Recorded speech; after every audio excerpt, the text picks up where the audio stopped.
देहरादून से जानकारी आपको देते चले। आज त्रिवेंद्र कैबिनेट की अहम बैठक होगी। बताते चले लगातार बैठकों का दौर जारी है। इसी बीच आज भी मुख्यमंत्री त्रिवेंद्र सिंह रावत कैबिनेट की अहम बैठक होने जा रही है। शाम 4 बजे मुख्यमंत्री आवास पर यह बैठक होगी और इस बैठक में होगी कई अहम मुद्दों को लेकर चर्चा। मुख्यमंत्री त्रिवेंद्र सिंह रावत की अध्यक्षता में शाम 4 बजे ये बैठक होने जा रही है। बैठक में गैरसैंण में बजट सत्र है उसको कराने को लेकर भी फैसला होगा। आपको बताते चले राज्य में जिला विकास प्राधिकरण को खत्म करने पर भी सरकार फैसला ले सकती है।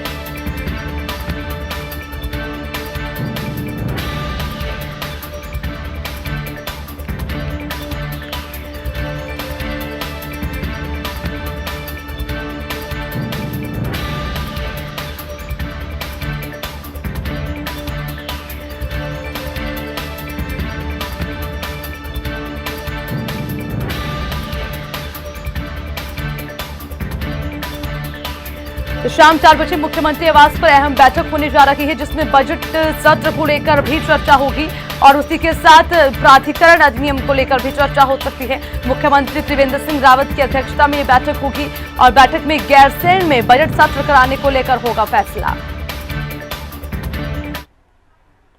खबरों में आगे बढ़ते हुए एक और अहम जानकारी आपको देते चले। राष्ट्रपिता महात्मा गांधी की शहादत दिवस पर उत्तराखंड कांग्रेसी जो है लगातार उपवास करेगी। ये तमाम जानकारी आपको दे रखे हैं। बताते चले गांधी पार्क में आज सुबह 11 बजे से कांग्रेस का उपवास शुरू होगा।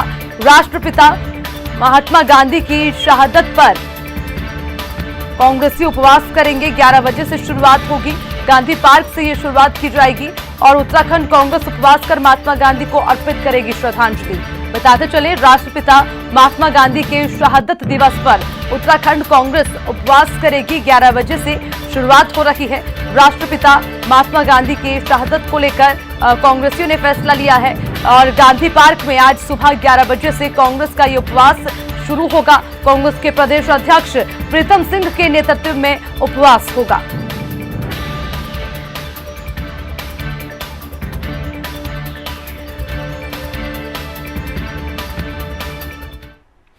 चलिए खबरों में बढ़ेंगे आगे। मुख्यमंत्री त्रिवेंद्र सिंह रावत ने स्मार्ट सिटी देहरादून के अंतर्गत इंटीग्रेटेड कमांड कंट्रोल रूम के उद्घाटन किया। इस दौरान केंद्रीय सचिव शहरी विकास मंत्रालय भारत सरकार भी मौजूद रहे। मुख्यमंत्री ने कहा है कि स्मार्ट सिटी के लिए इंटीग्रेटेड जो है स्मार्ट रूम कंट्रोल रूम के होने की जरूरत है और क्योंकि अब टेक्नोलॉजी का जमाना है और बिना टेक्नोलॉजी के आप किसी भी शहर को स्मार्ट नहीं कर सकते। इसी को देखते हुए मुख्यमंत्री ने ये फैसला लिया और उसी के साथ इंटीग्रेटेड कमांड कंट्रोल रूम की सौगात मुख्यमंत्री त्रिवेंद्र सिंह रावत ने दी है। ये बड़ी जानकारी आपको दे रखे हैं। Senior director HP. धन्यवाद करना चाहूँगा माननीय प्रधानमंत्री जी का कि देहरादून को स्मार्ट सिटी के रूप में उसका चयन हुआ। तो एक तरह से अगर हम कहें कि ये जो सेंटर का जो स्मार्ट सिटी का जो कमांड एंड कंट्रोल सेंटर आज लोकार्पित किया गया है, इसके बहुआयामी परिणाम होंगे। हरिद्वार में कुंभ मेला शुरू होने में 1 महीने का समय शेष रह गया है। इसके लिए अखाड़ों ने भी अपने स्तर पर तैयारियां शुरू कर दी हैं। बैरागी संप्रदाय के तीनों अखाड़ों ने बैरागी कैंप में बैठकर कुंभ मेला प्रशासन पर बैरागी संतों की उपेक्षा का आरोप लगाया। पंच निर्मोही अखाड़ा, पंच निर्माणी अखाड़ा और दिगंबर अखाड़े के साधु संतों ने कहा है कि हर बार कुंभ मेला प्रशासन के जरिए बैरागी संतों की उपेक्षा की जाती है। इस बार भी मेले के निर्माण कार्य शहर भर में किए जा रहे हैं, लेकिन जहाँ बैरागी संत अपना डेरा जमाते हैं वहां कोई काम नजर नहीं आ रहा। अब भी यहां अतिक्रमण फैला हुआ है और प्रशासन इसे हटवाने की बात कर रहा है। बैरागी अखाड़ों के संतों ने कुंभ मेले को लेकर अपने कार्यक्रम की भी घोषणा की है। 1 अप्रैल को चंडी पूजा की जाएगी, तो वहीं दोपहर को धर्म ध्वजा स्थापित की जाएगी। उसके बाद 6 अप्रैल को नगर प्रवेश के साथ भव्य पेशवाई निकाली जाएगी। संतों ने कहा है कि अन्य राजनीतिक कार्यक्रमों के लिए कोरोना को लेकर कोई प्रतिबंध नहीं है, जबकि धार्मिक आयोजनों में कोरोना बाधा बनता नजर आ रहा है। वृंदावन कुंभ मेले की भी व्यवस्था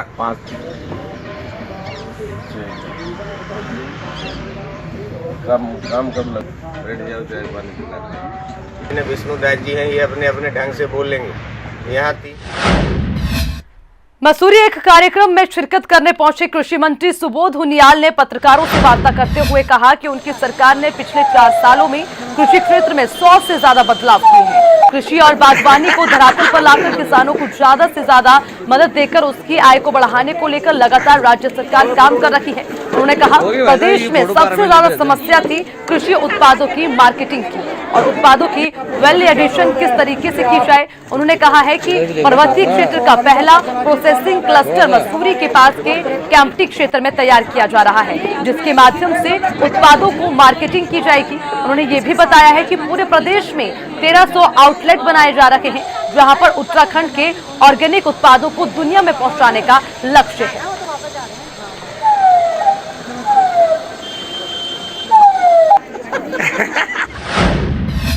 पूरे देश भर में कोरोना महामारी के खिलाफ अंतिम लड़ाई लड़ी जा रही है। कोरोना के खात्मे के लिए टीकाकरण अभियान चलाया जा रहा है, लेकिन उत्तराखंड में कोरोना के खिलाफ लड़ी जा रही अंतिम लड़ाई कमजोर पड़ रही है। टीकाकरण अभियान को लेकर केंद्रीय स्वास्थ्य मंत्री सचिव राजेश भूषण ने चौंकाने वाले आंकड़े जारी किए हैं। रिपोर्ट में देखिए। उत्तराखंड में कोरोना टीकाकरण अभियान फीका। सिर्फ 17% स्वास्थ्य कर्मियों को लगा टीका। विपक्ष बोला अगर टीकाकरण अभियान में रहे तंग तो सरकार बताए कि कैसे जीतेंगे कोरोना से जंग। कोरोना महामारी के खिलाफ अंतिम जंग लड़ने में उत्तराखंड कमजोर पड़ रहा है। उत्तराखंड देश के उन 6 राज्यों में शामिल है जिनमें टीकाकरण अभियान की रफ्तार बेहद धीमी है। ये खुलासा गुरुवार को केंद्रीय स्वास्थ्य सचिव राजेश भूषण ने कोरोना बुलेटिन जारी करते हुए किया है। केंद्रीय स्वास्थ्य सचिव के मुताबिक झारखंड, उत्तराखंड और दिल्ली समेत 6 राज्य ऐसे हैं जहां टीकाकरण मुश्किल से 20% के करीब ही पहुंच पाया है। उत्तराखंड में कोरोना टीकाकरण के पहले 13 दिनों में सिर्फ 17% स्वास्थ्य कर्मियों का ही टीकाकरण हुआ है। इसलिए केंद्र सरकार ने राज्य सरकार से टीकाकरण अभियान को तेज करने का आग्रह किया है, ताकि कोरोना महामारी के खिलाफ लड़ी जा रही अंतिम लड़ाई को जीता जा सके। झारखंड ने केवल 14% किया है अपने कुल हेल्थ केयर वर्कर्स का कवरेज। दिल्ली ने 15% से कुछ ज्यादा किया है। तमिलनाडु ने भी 15% से कुछ ज्यादा किया। उत्तराखंड ने 17% किया है। छत्तीसगढ़ ने 20%, महाराष्ट्र ने 20%। ये बड़े राज्य, यहाँ हेल्थ केयर वर्कर्स की संख्या भी ज्यादा है। हम चाहेंगे कि यहाँ भी वैसी ही उपलब्धि हो जैसी उड़ीसा में हुई, जैसी हरियाणा में हुई, जैसी मध्य प्रदेश में हुई, जैसी राजस्थान में हुई, जो हमने आपके साथ शेयर की।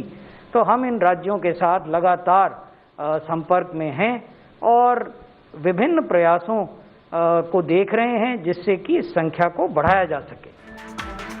उत्तराखंड में टीकाकरण अभियान की धीमी रफ्तार को लेकर सियासत भी शुरू हो गई है। कांग्रेस समेत तमाम विपक्षी दलों ने त्रिवेंद्र सरकार को घेर लिया है और सवाल दागा है कि अगर टीकाकरण अभियान की रफ्तार धीमी रही तो उत्तराखंड कोरोना से जंग कैसे जीतेगा।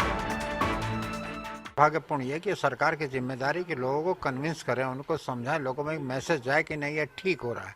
तो इस मामले में हमारे राज्य की सरकार तो फिसड्डी है। पहले विकास के मामलों में भी सबसे नीचे है हिंदुस्तान में। आज टीकाकरण हुआ, इसमें भी संभव तो सबसे नीचे होगी, क्योंकि यहाँ विचारों के साथ जुड़ना, विजन नहीं है किसी काम को कैसे करें, ये सुविधा जनता तक कैसे पहुँचाएं। न लोगों का साथ ले रहे, न सहयोग ले रहे, न सेमिनार हो रहा, न डिस्कशन हो रहा। भाई यहाँ तो भगवान भरोसे सरकार चल रही है। मुख्यमंत्री त्रिवेंद्र रावत जी के नेतृत्व में हर जगह हम पीछे रह रहे हैं, उत्तराखंड पीछे रह रहा है। अभी आपने देखा होगा एक रैंकिंग आई जिसमें कि पूरे देश भर के मुख्यमंत्रियों का एक तरह से रैंकिंग दी गई, जिसमें कि माननीय त्रिवेंद्र रावत जी नीचे से पहले नंबर पे आए हैं। विपक्ष के इस वार पर पलटवार करते हुए सरकार और संगठन के लोग मुख्यमंत्री त्रिवेंद्र सिंह रावत के बचाव में खड़े हो गए हैं और दावा किया जा रहा है कि उत्तराखंड सरकार पूरी ईमानदारी से कोरोना के खिलाफ जंग लड़ रही है। रही बात टीकाकरण अभियान की, तो उसमें भी तत्काल सुधार कर लिया जाएगा। बात सही है कि अभी हम 20% तक पहुंचे हैं, लेकिन इसके पीछे कुछ आधारभूत कारण हैं। एक तो प्रदेश की जो भौगोलिक स्थितियां हैं उसके चलते हुए दिक्कतें हैं, और दूसरा विपक्ष के द्वारा जो नकारात्मक प्रचार किया गया उससे कुछ लोगों में हिचक दिखाई दी, लेकिन अब वो हिचक समाप्त हो गई है और अब तेजी से ये कार्य प्रगति पर बढ़ चला है।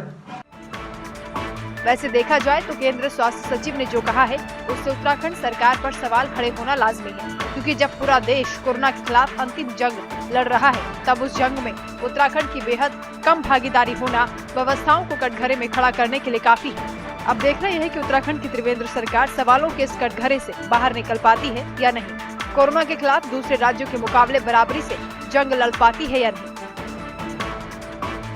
देहरादून से किशोर रावत, चंद्रमोहन, अंकित काला के साथ वंदना स्रोही, हिंदी खबर। 2022 के विधानसभा चुनाव से पहले बीजेपी को आप पार्टी ने झटका दिया है। दरअसल राज्य आंदोलन का प्रमुख चेहरा रहे रविंद्र जुगरान ने आम आदमी पार्टी का दामन थाम लिया।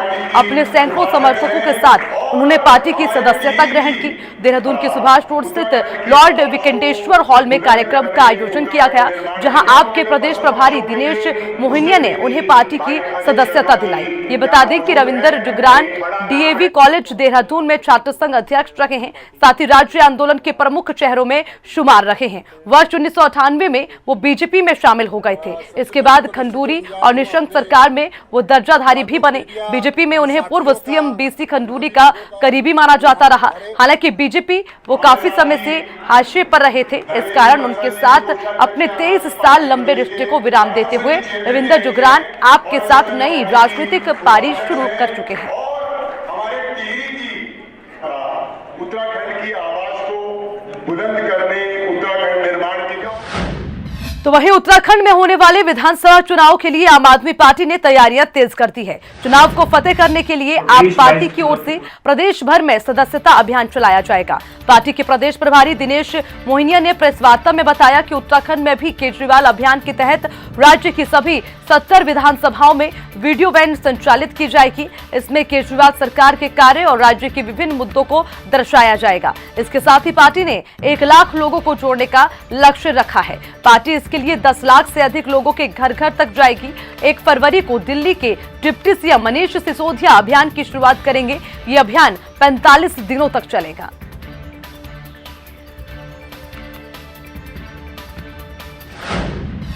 दून शहर की विभिन्न समस्याओं के विरोध में कांग्रेसियों ने नगर निगम का घेराव किया। महानगर अध्यक्ष लालचंद शर्मा के नेतृत्व में नगर आयुक्त विनय शंकर पांडे को ज्ञापन सौंपा गया। इस दौरान पत्रकारों से बातचीत में लालचंद शर्मा ने यह बताया है कि शहर में एलईडी लाइट्स लगाए जाने और उसी के साथ हाउस टैक्स में दी गई छूट की अवधि को बढ़ाए जाने समेत विभिन्न मांगों के संबंध में ज्ञापन सौंपा गया है। यदि निगम की ओर से जल्द ही मांगों को पूरा नहीं किया गया तो आगामी समय में धरना प्रदर्शन भी किया जाएगा।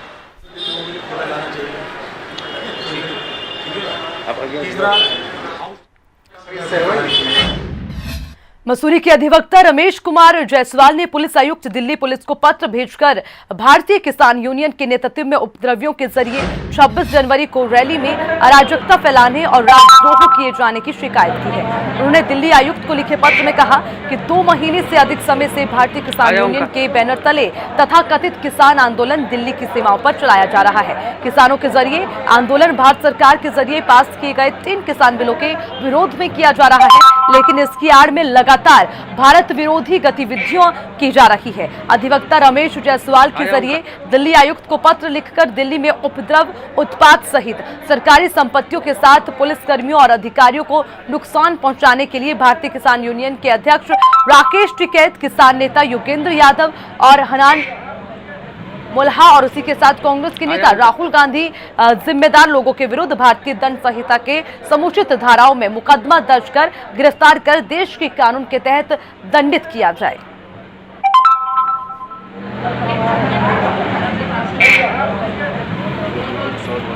आ जाऊंगा।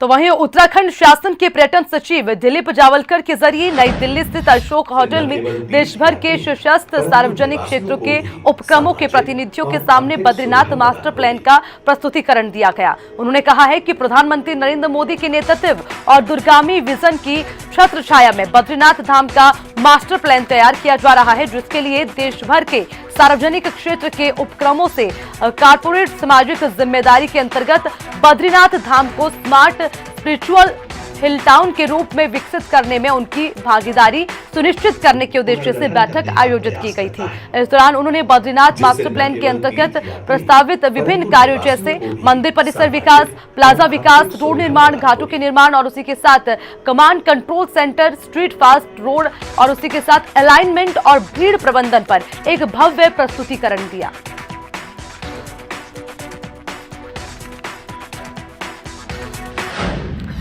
चमोली में बढ़ती सड़क दुर्घटनाओं को रोकने के लिए राष्ट्रीय सड़क सुरक्षा माह के तहत परिवहन विभाग चमोली और स्कूली बच्चों के जरिए संयुक्त रूप से रैली निकाली गई। राजकीय इंटर कॉलेज लंगासू के छात्र छात्राओं के जरिए लंगासू से जिलासू तक सड़क सुरक्षा को लेकर जन जागरूकता रैली के माध्यम से लोगों को यातायात के नियमों का पालन कराने का संदेश दिया गया, ताकि पहाड़ों में बढ़ रही सड़क दुर्घटनाओं पर रोक लगाई जा सके। इस अवसर पर परिवहन विभाग के जरिए स्कूल में सड़क सुरक्षा पर निबंध और पेंटिंग प्रतियोगिता का भी आयोजन किया गया। प्रतियोगिता में उत्कृष्ट स्थान पाने वाले बच्चों के पुरस्कार से भी जो है उन्हें पुरस्कृत भी किया गया।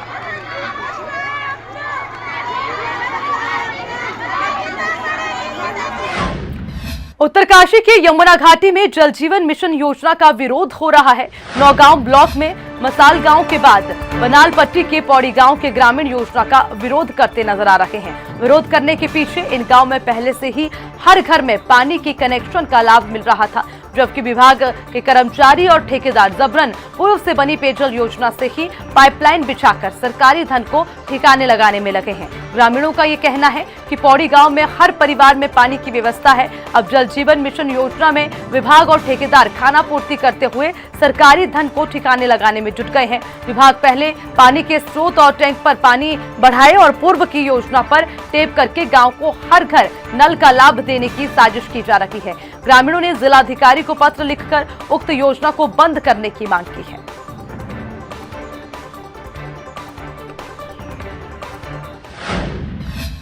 जहां जनवरी माह समाप्ति की ओर है, तो वहीं पर उच्च पहाड़ी क्षेत्रों में बारिश और बर्फबारी नहीं होने के चलते हल्द्वानी की गोला नदी समेत जिले की अन्य नदियों का जलस्तर लगातार गिरता चला जा रहा है। ऐसे में आने वाले ग्रीष्मकालीन सीजन में पानी की किल्लत से हरिद्वार शहर को जूझना पड़ सकता है। शहर की आबादी को प्रतिदिन 32 MLD पानी की जरूरत होती है, जिसको जल संस्थान गोला नदी और उसी के साथ ट्यूबवेलों से पेयजल आपूर्ति करता है। तो वहीं गोला नदी के घटते जलस्तर से जिला प्रशासन अपनी नजर बनाए हुए हैं। जिलाधिकारी सुनील बंसल का ये कहना है कि पिछले साल के मुकाबले इस साल बर्फबारी और बारिश देखने को नहीं मिल रही है, लेकिन अभी बर्फबारी और बरसात का सीजन खत्म नहीं हुआ है। ये उम्मीद जताई जा रही है कि आने वाले दिनों में बर्फबारी और बारिश होगी, जिससे नदियों का जलस्तर बढ़ेगा और नैनीताल शहर और हल्द्वानी शहर के पेयजल के लिए प्रशासन उपाय करने में जुट चुका है। हल्द्वानी शहर आबादी के हिसाब से बहुत बड़ा है, ऐसे में पानी के ट्यूबवेल ठीक किए जाएंगे और अधिक संख्या में टैंकरों की व्यवस्था भी की जाएगी।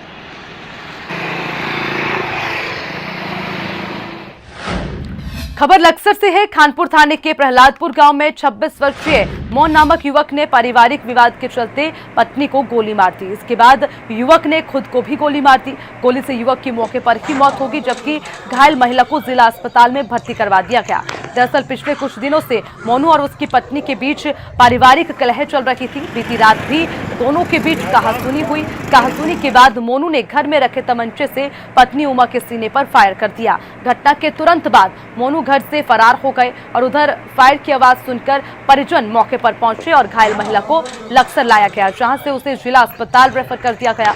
उधर पत्नी की गोली मारने के बाद मोनू गांव के पास ही जो है भूमिया खेड़ा स्टेडियम पहुंचा और तमंचे से खुद को छाती में भी गोली मार दी। गोली लगने से उसकी मौके पर ही मौत हो गई।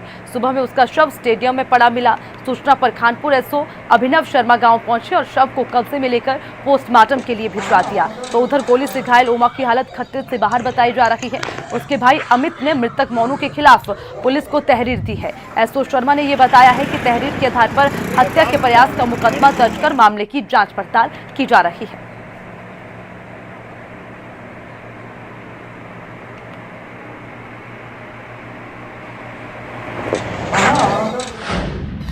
तो वहीं पर रामनगर कोसी नदी के खडंशी गेट पर उपखनिज से भरा एक डंपर 28 मजदूर सहित स्टोन क्रशर पर जा रहा था। तभी अचानक डंपर अनकंट्रोल होकर नदी में ही पलट गया, जिसमें सवार मजदूर उपखनिज में दब गए। ये हादसा होते देख मौके पर मौजूद अन्य मजदूरों ने दबे हुए मजदूरों को निकाला और उपचार के लिए रामनगर संयुक्त चिकित्सालय पहुंचाया, जिसमें एक मजदूर की मौके पर ही मौत हो गई। डॉक्टर ने उसे मृत घोषित कर दिया। बाकी घायलों का अस्पताल में उपचार चल रहा है। घटना की सूचना मिलते ही पुलिस प्रशासन भी मौके पर पहुंच गया और जांच में जुट गया। अस्पताल पहुंचे पुलिस प्रशासन के अधिकारी ने यह बताया है कि घटना में 17 मजदूर घायल हुए हैं और एक मजदूर की मौत हो चुकी है। तो सभी मजदूरों का उपचार चल रहा है और इनके परिजनों को सूचना दे दी गई है। सभी घायल व्यक्ति अलीगढ़ उत्तर प्रदेश के रहने वाले बताए जा रहे हैं, जबकि परिजनों के आने के बाद ही उचित कार्यवाही अमल में लाई जाएगी। तो बताते चले, घटना में 17 मजदूर घायल हुए हैं और एक की मौके पर मौत हो गई है। हालांकि जैसे ही पुलिस प्रशासन को इसकी जानकारी मिली, सबसे पहले पुलिस प्रशासन मौके पर पहुंचा और वहां पर जो है स्थिति को देखते हुए उसके बाद सीधे अस्पताल का रुख करते हुए जो है वहां पर जैसी भी लोगों की हालात थी उनको तमाम सुविधाएं मुहैया करवाने के निर्देश दिए गए। और उसी के साथ ये भी जानकारी मिल रही है कि जो 17 मजदूर हैं उनका उपचार चल रहा है और उनके परिजनों को भी सूचित कर दिया गया है। हालांकि सभी मजदूर अलीगढ़ के बताए जा रहे हैं, लेकिन परिजनों के पहुंचने का इंतजार है और उनसे पूछताछ कर बाकी आगे की कार्रवाई अमल में लाई जाएगी। ले जाओ, घर से ले जाओ बस समीर।